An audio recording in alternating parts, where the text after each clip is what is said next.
Also has written some 56 books, and he is the person who coined the phrase Afrocentrism. And so without further ado, I bring to you Dr. Molefi Asante.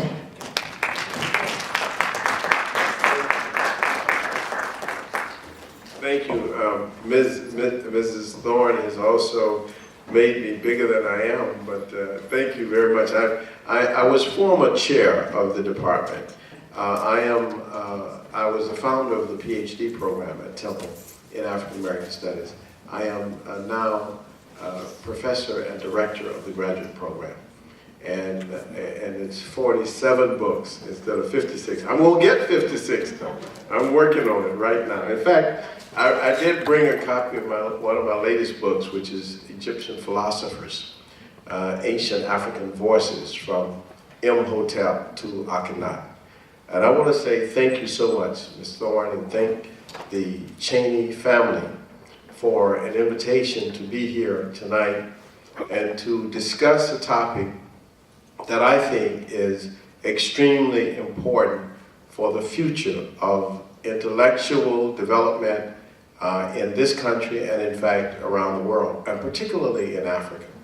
And in fact, I have seen the growth in Africa of this concept. So I want to just share with you this discussion about Afrocentricity and give you some understanding of it as it has developed and emerged in the context of the last 20 years. In 1980, I wrote a very small book which was called Afrocentricity, the Theory of Social Change. And the problem I had with the book was getting it published. I had published up at that time about 16 books, and I went to my large white publishers to publish this book, and nobody would publish it. So I created a company in Buffalo, New York, and published the book myself. The book caught on, and then Africa World Press in 1986 began to publish the book, and it has gone through 7 printings. It is now, right now, being produced in its 2nd edition. Afrocentricity, it was never meant to be a book discussed in an intellectual setting as such. It was really about social change. It was about an observation in the African American community and trying to determine what would constitute a method for transforming our own behavior and our own attitudes so that we would have a victorious attitude rather than the attitude of a victim.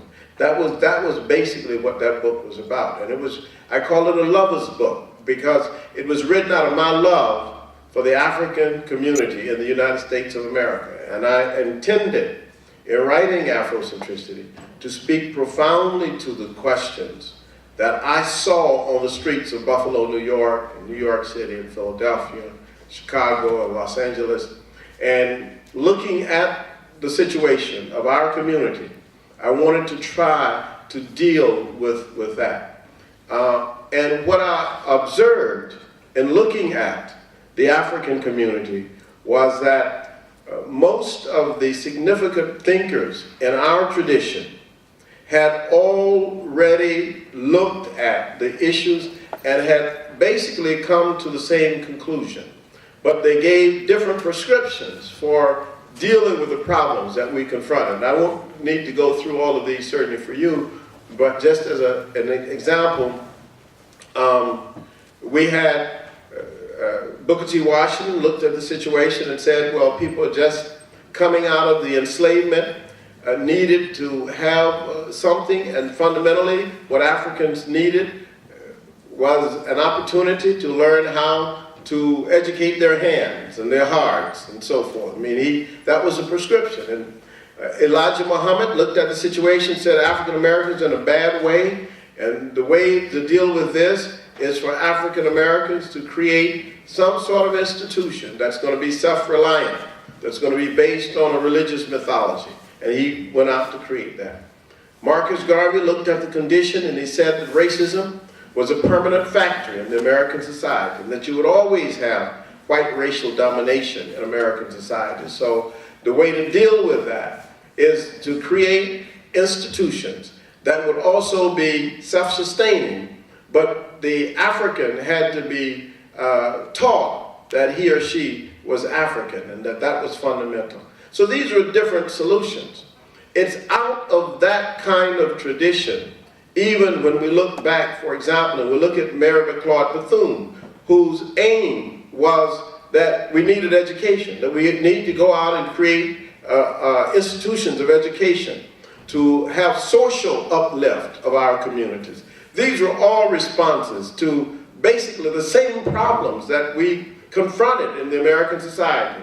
And my aim in looking at that was to review, as I did, I reviewed all of the major nationalist thinking, because the reason I say nationalist thinking is because, for me, the people who have advanced the thinking and in fact the action of African people more than anybody else have been those who fundamentally believe, first of all, in African people, that African people were capable of doing things and should do things on the basis of our own sense of self-determination and our own love for freedom and liberty and justice and harmony and balance and so forth. And so I looked at those, and then I looked also at those progressive and liberal thinkers who had also sought to expand the meaning of American democracy and the meaning of the American Constitution. So I wanted to look at what people like Martin Luther King Jr. had done,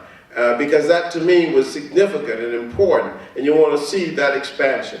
But in the end, what struck me about all of this was that even if you change the reality of the African community in America, for example, if you gave people, say you want your solution, one of the solutions for an economic situation where people don't have housing and they're homeless, you give them houses. If you give people houses and you do not necessarily change the ideology or the notion in their minds, then in 6 months people will tear up the house, and you wonder, why they tear these houses up? These are new houses we just gave them. You see, so there's a problem here. Or you say the situation is jobs and unemployment. So the way to deal with unemployment is to give people jobs. And if you give people jobs and you don't change the behavior and the thinking and the process, the internal process of the political awareness and consciousness of people, then they may work for a while and then they may quit the job. Or they may work as my brother in Valdosta, Georgia used to do. He used to work for 2 weeks and stay off for 2 weeks. Work for 2 weeks, stay off for 2 weeks. Because the whole notion here was not having the proper behavior of transformation to create a sustaining element meant that the job itself was not the issue in the black community. The house itself was not the issue, that the issue was something other than that. And that's where Afrocentricity came into place. Because, and this is the book, Afrocentricity, because the key then to me was that what we needed to do was to work with the consciousness of African people. Because if you show me a person who has consciousness, they'll make their own job. They'll build their own house. But you got to have consciousness to do that. You have to have a sense of accountability and responsibility, and that comes when you teach people a historical lesson based on our traditions and on the basis of who we are and where we have come from. So it's a whole different approach, and so Afrocentricity spoke to that need. Now, a response to Afrocentricity was this. It was a response that came from the academic community. Well, that book is not an academic book. It wasn't an academic book. I never said it was an academic book. I've written academic books. That was not an academic book. That was a lover's book. That's what I said. That was my statement, my passionate statement to my people about consciousness. Now, that meant that I had to write another book. So I wrote another book called The Afrocentric Idea. Now that book was to speak to the intellectual and academic issues that have been raised in the discourse around Afrocentricity. That is, what is Afrocentricity? How do you discover proof? What goes for the value system behind this system, and so forth and so on. So that was another book that came up after Afrocentricity, and of course that one was published by Temple University Press. Then after that, there was a need at Temple for us to do something else. When we created the African American Studies PhD program, the first one in the nation in 1988. Now we have about 4 now, but before that we had none. And when that was done, when I wrote the program to create the PhD program at Temple University, a number of things happened. First thing, what are the books that will be used for such a program? Since you're not history, you're not political science, you're not psychology, what constitute the basic documents for this discipline? It's a big issue. I got 16 white guys on the committee sitting around me saying, look, how are you going to do this? What's going to happen? And it was there that I suggested that the African scholars would begin the process, even though we were using as text many of the books that had been produced in other disciplines. We were beginning to isolate from those disciplines those books that were really a part of our discipline. And then we would have to create new works. Now here's what I mean by that. And I'll give you definitions too, because then you can see how a lot of people are confused about this term. Afrocentricity was important for us as a theoretical concept. It was the study of African phenomena, any African situation, from the standpoint of African people as agents and as subjects of human reality. That was the key. Now, what did that mean? It meant that if someone was studying in sociology, and they were simply studying social institutions from the standpoint of the development of social institutions in Europe, that would not be an Afrocentric study. We couldn't see that as an Afrocentric study. If you're going to study social institutions in terms of the African phenomenon, then you have to at least investigate and interrogate African historical development in terms of how African people saw social institutions. If you looked at African people in the United States of America, it meant you had to examine social institutions from the standpoint of black people living in the United States of America. We were agents. That is, we were actors. And the idea was that African people had been viewed in the past not as actors in history. We were simply, they acted upon what people did to us, what people did for us. But the question was, what did we do in every case? And that was a fundamental issue, and that's what I argued. That was the position I took. My position was that I want to look at any situation where African people are involved and ask the question, what is our subject place in that situation? That's where you get that's the Afrocentric understanding, because then you are ferreting out the question of motivation and the question of action, and not simply us being spectators to Europe. I will never forget having a discussion with one of the deans at our university over the fact that you couldn't create a department of modern languages. I wrote her a letter. I said, she's going to create a department of modern languages. I said, you can't create a department of modern languages. Because she was going to combine French and Italian and Spanish and Portuguese in one department, and German, and call it Department of Modern. I said, you can't do that. Because if you do that, what you are doing is you are asserting something that is not true. You are asserting that the only modern languages are European. Now, you can create a department of modern European languages, but until you have African languages, in this department, you can't call it the Department of Modern Languages.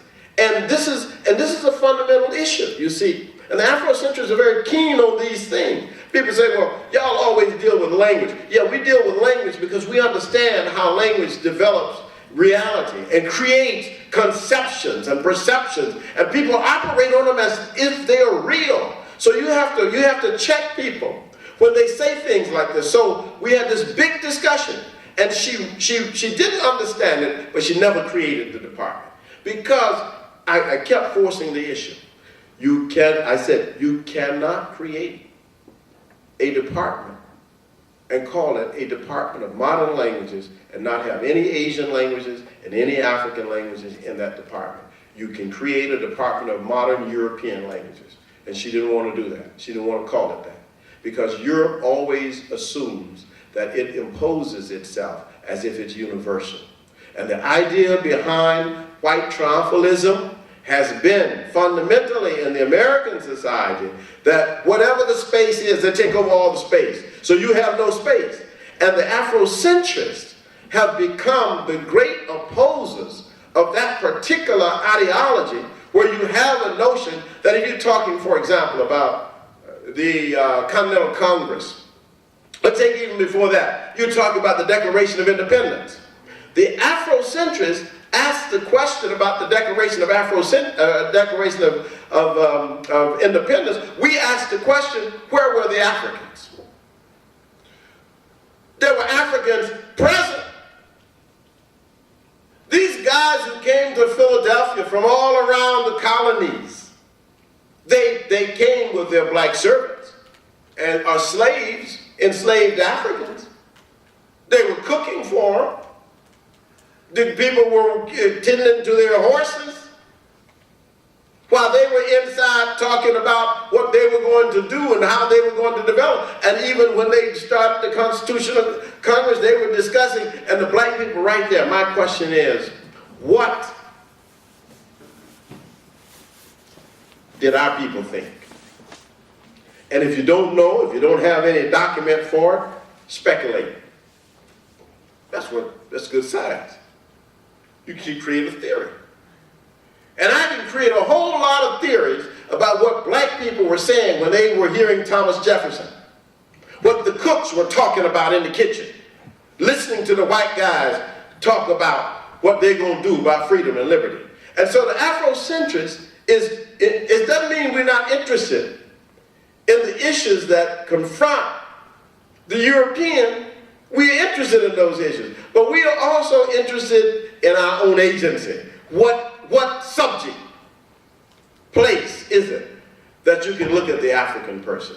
So when you say, Maulana Karenga used to say this, when you say classical music, you don't necessarily mean European concert music. Because if you're an African and you say classical music, you might very well mean classical Akan music, the Kete dances of the royal courts of Kumasi.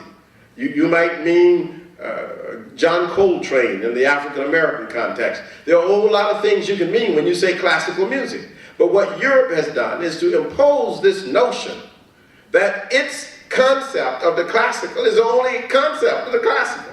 So what the Afrocentrist has done by virtue of this intellectual movement, which now involves many people, and they're not all black. Then we got white people writing Afrocentric critiques. We have a Japanese writing Afrocentric critiques when they're dealing with Africa. And we have a Chinese who's been trained, and he writes Afrocentric critiques and Afrocentric theory. This is a very interesting thing. Why is this? Because it's an intellectual idea at one level. At another level, it's practice. At the practical level, it would look kind of strange and funny for a white guy or a Japanese guy to be practicing it in a behavioral way. But in terms of an intellectual idea, just like any intellectual idea, whether it's Marxism or whether it's general systems theory, if a person is trained in the discipline, they know how to make the critical analysis and the necessary statements and assumptions that would advance science. And that is what a lot of people have begun to do. Because all you have to do is to say, look, I want to examine this situation But I want to examine this situation from the standpoint of African people as being subjects of human reality and human experience. Now, Afrocentricity is not the reverse of Eurocentricity. And let me explain that. Eurocentricity, there's nothing wrong with Eurocentrism, number one, in its normal way. And if you would think that people who are of European heritage and background would have European motifs and rituals and ceremonies and ideas that come out of their culture. I mean, that you would think that people out of China would have the same. That Chinese would have ideas that come out of their culture and their historical experiences. That would be fundamentally correct. You would think, you would know that. There's no problem with that. But with Europe, there is what I call an abnormal Eurocentricity. The abnormal Eurocentricity is when Europe projects itself, its particularism, as if it's universal.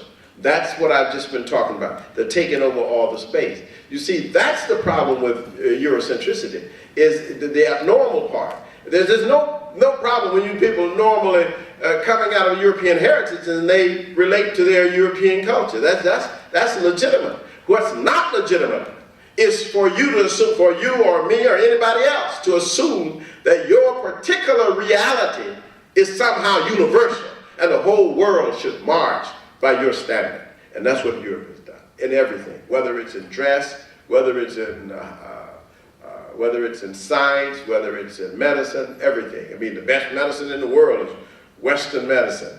I mean, and Chinese have been practicing medicine for thousands of years. Africans have been practicing medicines for thousands of years. Nobody, but the question, and in fact the results is about the same. So I read an article on that recently, that the results, that you get healed as much in African medicine on the continent of Africa, 50% of the time, just like it is in the Western medicine, 50% of the time. Same. So part of these issues in terms of this question of Eurocentricity and Afrocentricity has to do with the perception and how people understand it.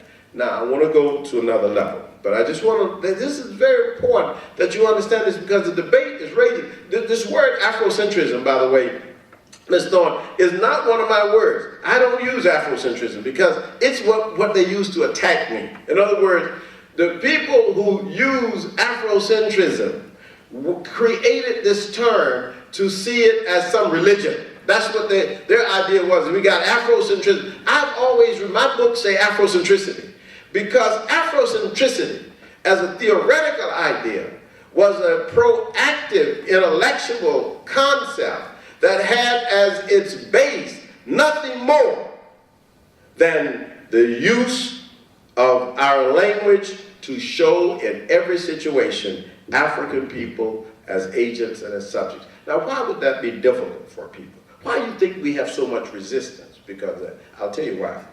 Because African people are not expected in this society to be self-actualizing.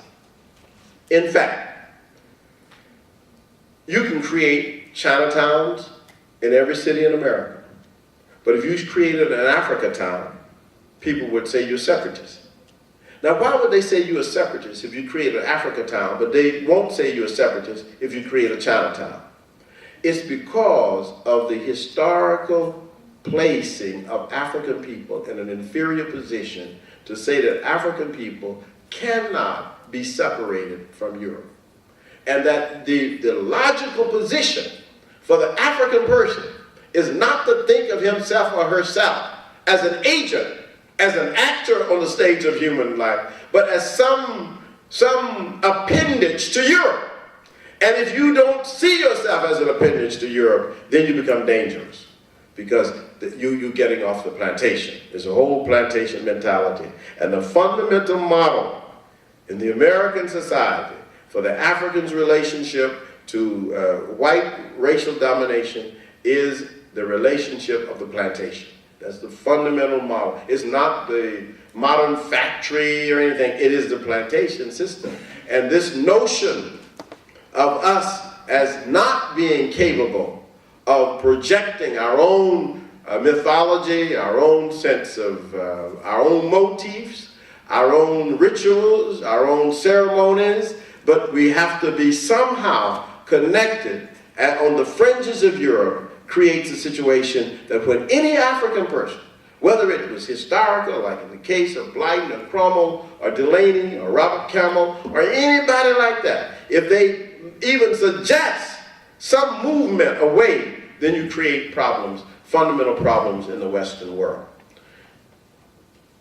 Why is this? What are the core concepts that lead us to project a beautiful Afrocentric future?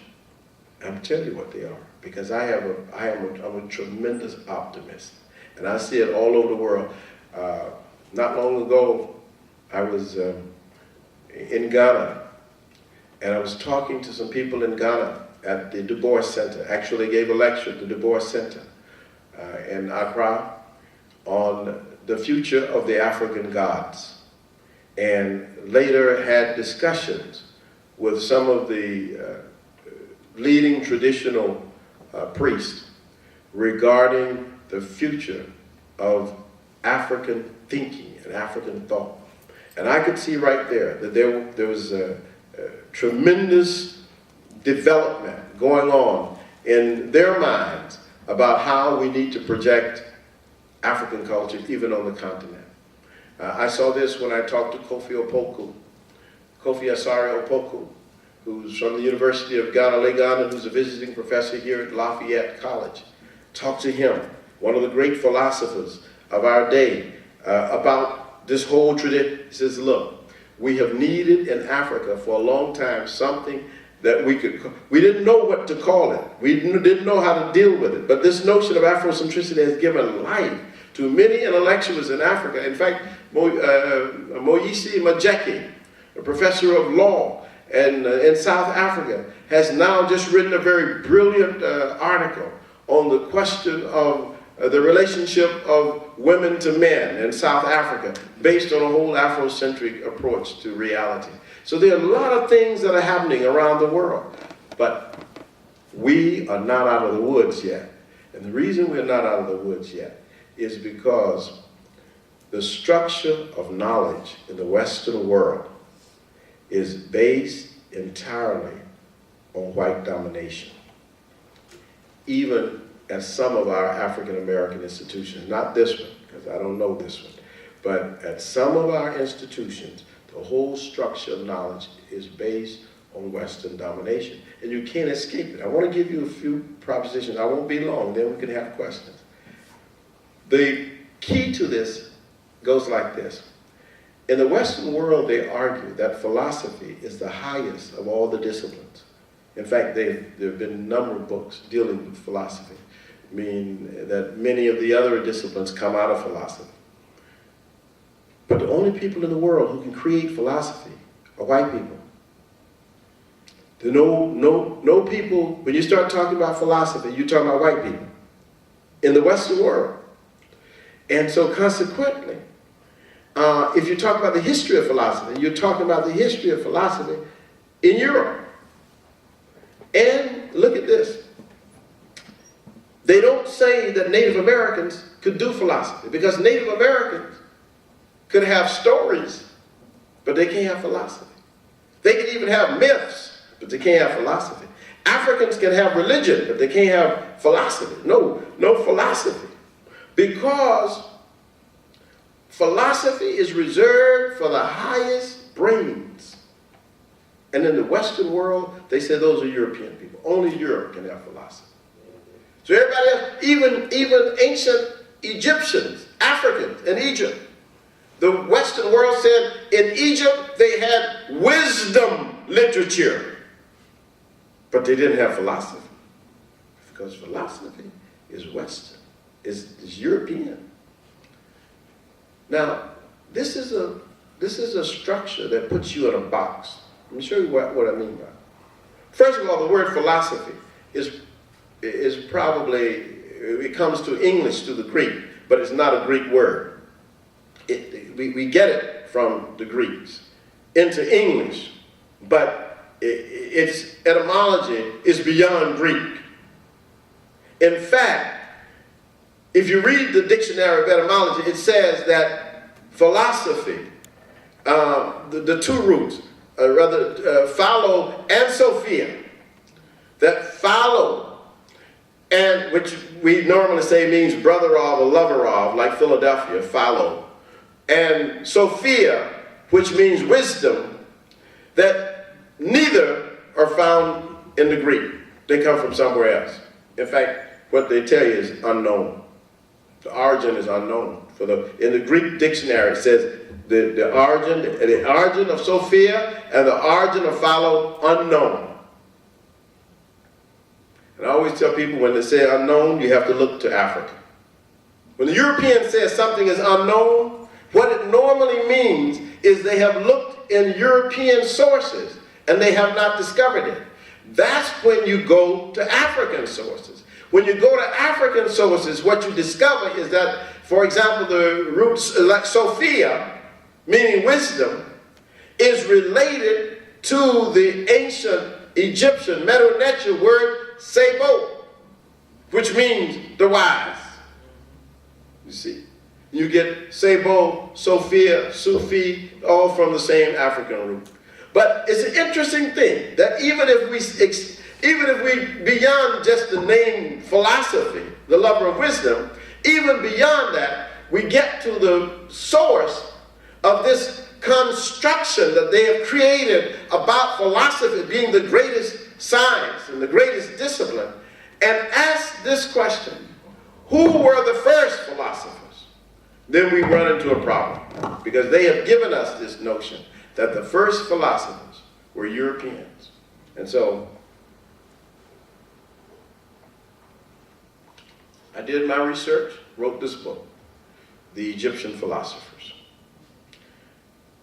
What did I want to show by this book? I wanted to show a number of things. I wanted to show, first of all, that the first philosophers were not Greeks, number one. Secondly, I wanted to show that the Greeks who were philosophers, the earliest Greek philosophers, studied with these philosophers. And third thing I wanted to show was that we didn't know our own philosophers. And so when we didn't know our own African philosophers, we fell right into the trap of the structure of knowledge in the Western world that starts most education in the academy with Homer.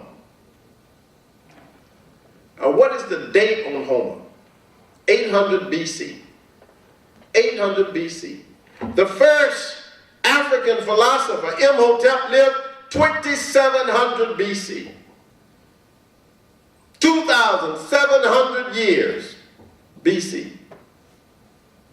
Almost 2,000 years before Homer. The distance between Imhotep and Homer was almost like the distance between Jesus Christ and us.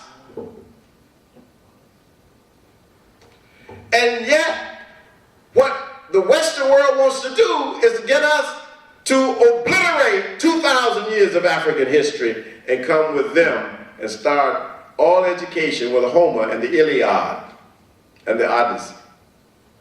I can't do that. I wouldn't do that. It's bad science. It's bad knowledge. The pyramids were completed in 2500 BC. The Africans had finished the pyramids. They were over. The major pyramids completed. The 80 great pyramids in Egypt finished 2,500 years before Jesus Christ. There is no Greece. There is no Rome. There is no Homer. Not even in the picture. No Greek philosophers. They've never been heard from in 2500 BC. And in fact, the Africans who created the pyramids, who made the pyramids, did not wait for the Greeks to come to give them some light of science. They already knew geometry. And they already knew mathematics. They were the mothers and fathers of mathematics and geometry. They already knew architecture. So when you look at this structure of knowledge that says only the Greeks or the fathers of civilization, you have to have a Greek at every door. If you're in communication, rhetoric, speech, that area, they say you have to read Plato and the Gorgias. You have to read Aristotle and the rhetoric. If you're in drama, they say you have to go to Aeschylus or Sophocles. There's the first Greeks in there. There's Theophrastus who's sitting at a door for music or something. There's Plato sitting at the door of political science. Every discipline in the Western world has a Greek at the door, just about. Or somebody who derived his knowledge through the Greeks and brought it out. And so we structure curricula and we structure knowledge on that basis. I'm telling you, it's wrong. It doesn't give you half of what the world has produced. And it certainly isolates us from our own knowledge. It isolates us from the knowledge of the Chinese. The Chinese, who would be the second most significant civilization to the Africans. Their first dynasty, the Shia dynasty, comes in 2500 BC. The Indians, the Hindu Indians, in 2200 BC, when they developed Mohenjo-Daro and Harappa civilization. All these were before the Greeks. And yet, when we create this, they then tell us, well, Socrates, Plato, and Aristotle. And Socrates, Plato, and Aristotle are really quite recent in human history. These are not old guys. I mean, how can someone living in the 400 BC be as old as someone living in 2400 BC? This is not, it doesn't make sense. And that's why what I've done is to bring to the attention of the public people like Ptahhotep, people like Kagimni, philosophers like Merikari, Amenemhat, Kununut, philosophers like Akhenaten himself. So we study Akhenaten. We look at the works of Dwarf. These are different set of philosophers, and all of them lived before any Greek. The first Greek to get an education in Africa and become a philosopher was a man named Thales. And Thales did not come to Africa until 600 BC. And when he came to Africa in 600 BC and got an education, when he left Africa, he was an old man. And when he got back to Miletus, young man Pythagoras, 19 years old, Pythagoras came to him to say, teach me philosophy.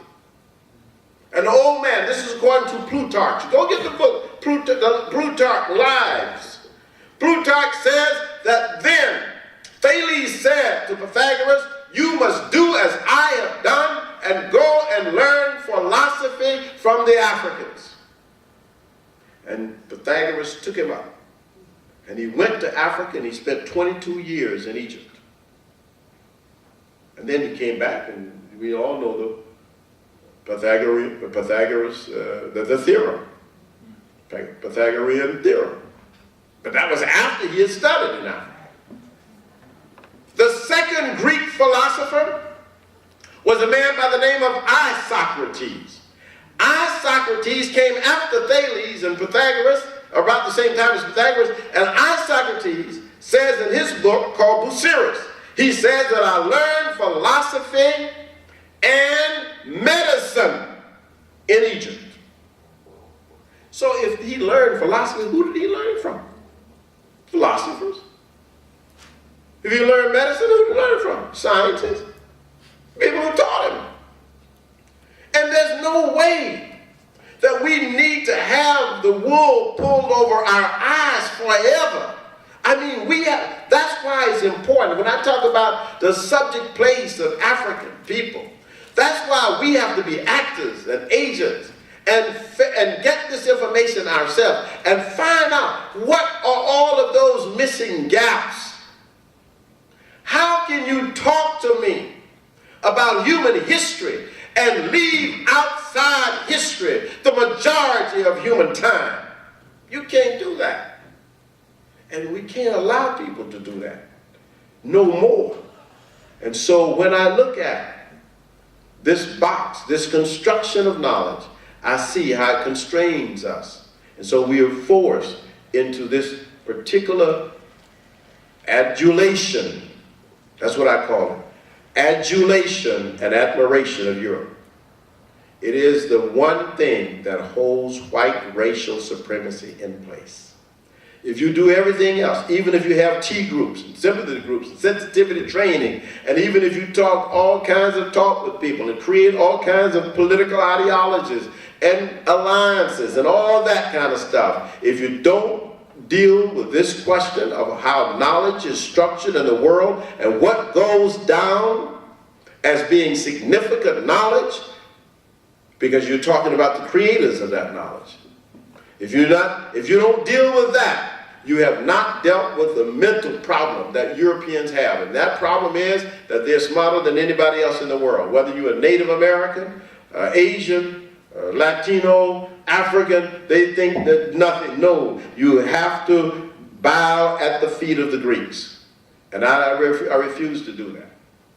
I study them. I study them a lot.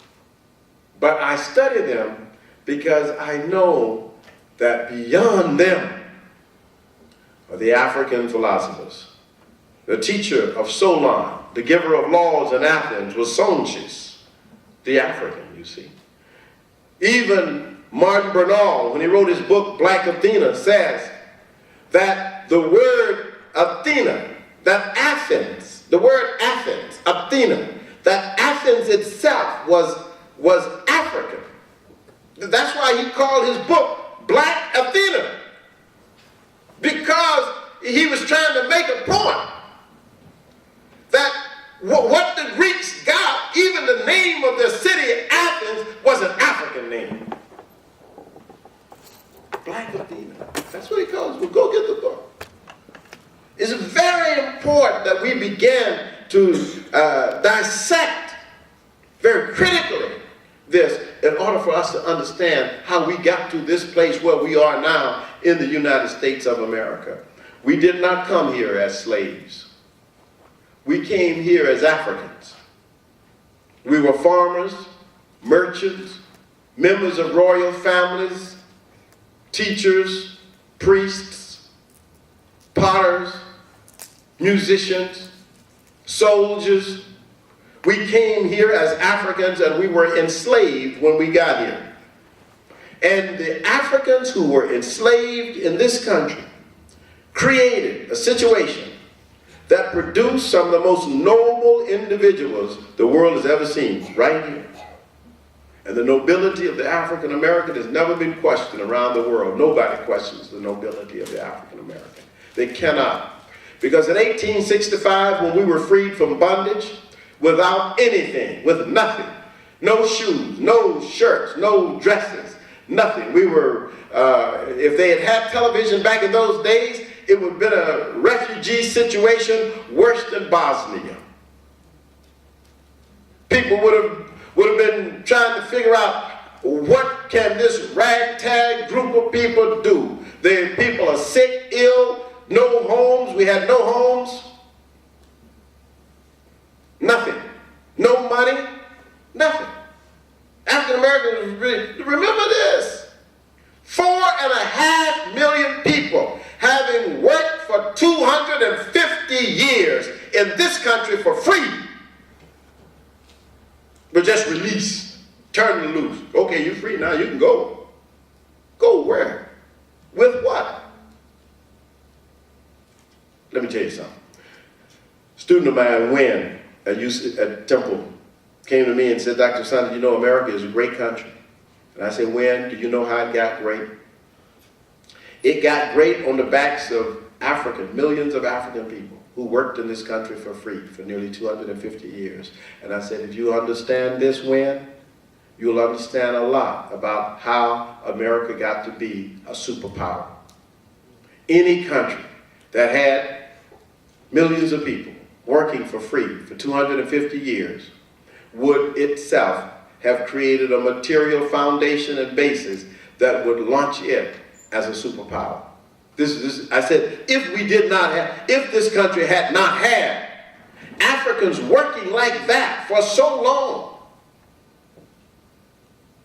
building even the Capitol building in Washington. I just read the Capitol building in Washington was built mainly by African workers.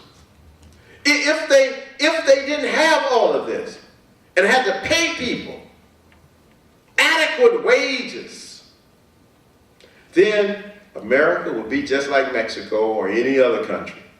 It would be struggling just like everybody else. But what they had as an advantage was slave labor for 250 years. And then when we were free, we were given nothing. We weren't given 40 acres and a mule. They say we're free. And that's why I told you about the nobility. That's why when I started talking about the Afrocentric philosophy, I always say that to me, there's nothing greater than looking always in every situation and trying to discover the nobility even of my people. Because in every situation, even on the slave ships themselves, when we were coming over, and it would take 60 days sometimes for those ships to make it from Africa to the Americas, depending on the weather, we were coming over, there was victory in there. There was not just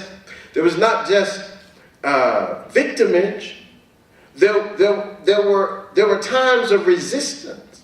There were times when a mother would just touch her daughter and just squeeze her hand in solidarity. Those were times.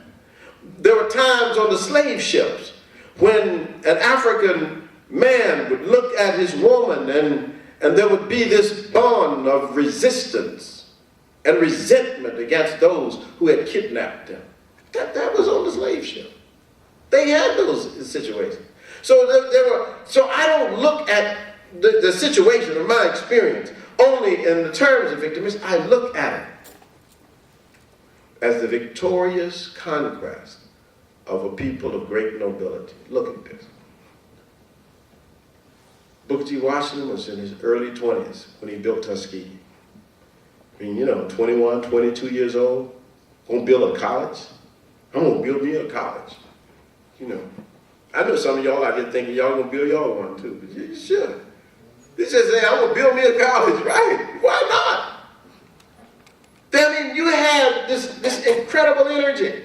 After the enslavement, between 1865, Walter White says this, between 1865 and 1900, 35 years, the rate of increase in literacy among African Americans went from about 95% illiterate to about 55% illiterate. One of the fastest increases in the history of the world, because each one taught one.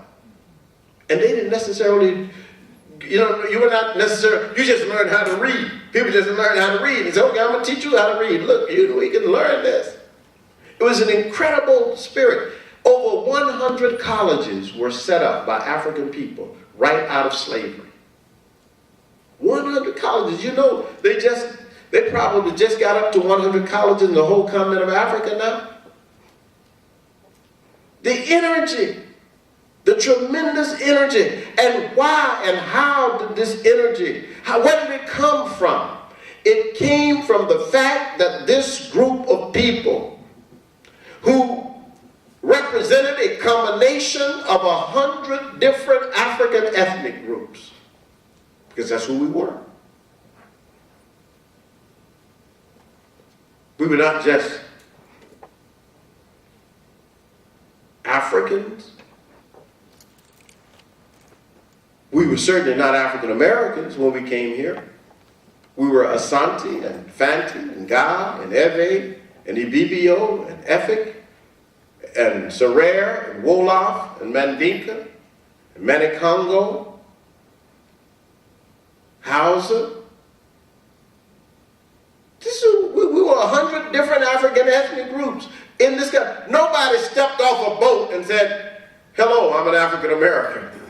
We didn't step off the boat from Africa that way. You stepped off the boat, you were either Yoruba or Asante or Mandinka or Congo or some other group. You were from a nation. You had a history, thousands of years of history. You didn't just come, just dry long soul from the sky somewhere. So he came with something. And the way the European used, what the European used to get rid of that in our brains was to destroy our memory and to destroy our names. I've always said to do names and memory. Because if you knew somebody's name, you would pretty much know what nation they came from. You see? If a person came to you and said, my name is Adewale, you say, oh, that's Yoruba guy. You see what I'm saying? You sort of know that. You say, you say, oh, that's a Yoruba man. Get a person come by and say, my name is Niani.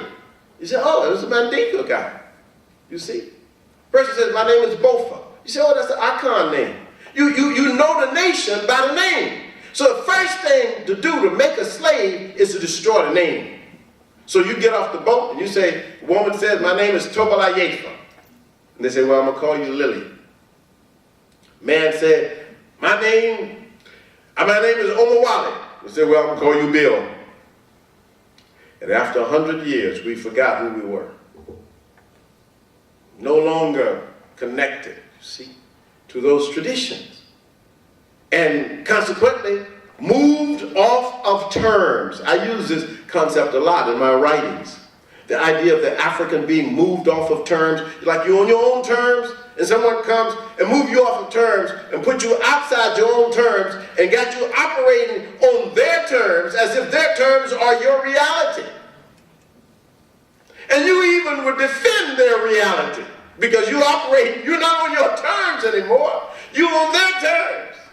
And then the loss of memory, to get us to lose our memory. And we say things like, oh, I ain't no African. Got all the African cultural behaviors, but ain't no African. I'm born in Detroit. How did people get to Detroit? Where did those people come from? Georgia. Where did those people came from Georgia? How did they get to Georgia? Where did they come from? I'm Jamaican. I'm Haitian. How did they get there? Dominican. How do you get there? Where do people come from? The African reality is immense, but the European box that we're in creates a negative image of Africa, and so people don't want to be connected. If it had created a positive image of Africa, everybody would say, oh yeah, I'm African. You know, because Africa would be positive and I'm like, oh yeah, I'm African. I'm from the continent of Africa. But the negative thing is a part of the Eurocentrism, to destroy your memory. Because then you can't remember that in 1311, Abubakar, the emperor of Mali, sent 1,000 fishing boats across the Atlantic. You can't remember that anymore. You just go wiped away from your mind. You can't remember that at the University of Timbuktu, the University of Sankore in Timbuktu, that Ahmed Baba wrote 40-some books on different topics. And he was a master vice chancellor until the Moroccans arrested him. You can't remember that anymore. That's just blotted out. We don't remember the name Sundiata anymore. Perhaps the greatest name in West African martial arts. 1242, when he defeated the King Sumenguru of the ancient empire of Ghana. We don't remember Sundiata. It's gone. And certainly some of the older names we don't remember, like Queen Amanitore of Nubia, who fought Caesar to a standstill and made a pact with him I won't bother you if you don't bother me. And she had come from a long line of queens because there were 53 queens in Nubia and only 20 kings. They called it the land of queens. That's Africa. That's the African continent. And the only time in the ancient world when two queens met and had diplomatic relationships was when Hatshepsut had diplomatic relationships with the queen of Punt, of Somalia, queen of Kemet, the queen of Punt, sending expeditions back and forth. That's our history. But that's not a part of the column of information that they give you when you start with the Greeks. They're not supposed to give you that. Because what they're doing is giving you white triumphalism. And everywhere you see it, and when you read it and you study, you see what's happening. I mean, I used to sit in classes as a student at UCLA and wonder, how is it, can this guy be up there talking about the world and never mentions Africa? I mean, like, what's going on in the medieval era? You're talking about Middle Ages. What's going on? I hear you talking about Europe, but there's all of Asia out there is going through something. All of Africa is going through something in the 1400s. What's there? Never mention a word. That's because they gave us this bad construction of knowledge. Let me finish by saying that Afrocentricity is fundamental to our appreciation of ourselves, but it's also an intellectual idea. It's not anti-anybody. It doesn't create any kind of animosity toward anybody, but it does object to injustice. It is a position based on our moral and ethical philosophy that is derived from our historical experiences. It's an egalitarian philosophy and position. And because of that, we all have to appreciate the fact that our greatest thinkers, people like Du Bois, people like James Weldon Johnson, people like Fannie Lou Hamer, whom I consider one of the greatest of the Africans. I mean, these are the people who have made this sort of historical meaning powerful, the imperative that we have to be who we ought to be. For those who, when they worked in the fields in the South, had no hope. They were hopeless, but they saw us as the possibilities of the future. They saw the strong men and women coming. I mean, that's why we live. That's why we work. That's why students are in while you're in college. I mean, if you could know how people pick cotton till their fingers bled so that you could go to school, that I could go to school, their great-great-grandchildren go to school. People who were born, there were people who were born in slavery, who when they were born, they could never see the end of their enslavement. They would be perpetual slaves. You're born, and just think, if you just born, you're born, and now you look down, even if you live to be 100 years old, you still be a slave. Those were our ancestors. That's why I have, Anna and I, we have a shrine to our ancestors. And we do our shrine every morning. Because, I look, the nobility of those people, the background, these are the background people to us, created a situation that is so powerful. I can't forget it. You should never forget it. I mean, there's no way you could forget it. I mean, or be allowed to forget it. I mean, they used to wire people's mouths shut so they couldn't eat the sugar cane as they were cutting it. This was our history. I mean, I know, I'm sorry, because there's so much stuff that I really want to share with you, but I want to just say a few more things, and I'm going to finish. See, look, Our sojourn in this country, even with all of our achievements, was never easy.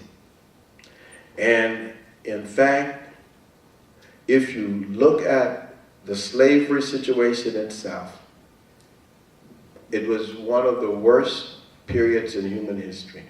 It was not romantic. People think it was nice, just like the Pilgrims. No, it was not just like the Pilgrims. It was brutality. You cannot hold millions of people in bondage without brutality. In fact, without the most monstrous brutality. There were people who, in bondage, if they tried to run away, a toe was cut off. If they tried to run away again, a foot was cut off. If somebody was habitually running away, they would then cut their Achilles tendon, so they would shuffle around. That's where the whole notion of shuffling comes from. So many African people on the plantations had their Achilles tendon cut in the back, so they couldn't raise their feet. If you were a woman and you resisted the advances of the white master, then you were beaten, or you could be killed. It was not easy. And don't let people talk to you about the romance of Thomas Jefferson, Sally Hemings. She was 14, he was 40. And she was a slave. There's brutality, torture, punishment. We were property in their minds and not human. That's the other thing. I always have to tell young people, they forget. You know, it's not like today we assume that no. They considered us property, no more than a chair, than a table. You could throw it away, you could kick it, you could do anything. Had no soul, no spirit, nothing. That's the way it was. And that's why I like what James Weldon Johnson wrote when he said, "Stony the road we trod. Bitter the chastening rod felt in the days when hope unborn had died. Yet with a steady beat have not our weary feet come to the place for which our parents sighed. We have come over a way that with tears have been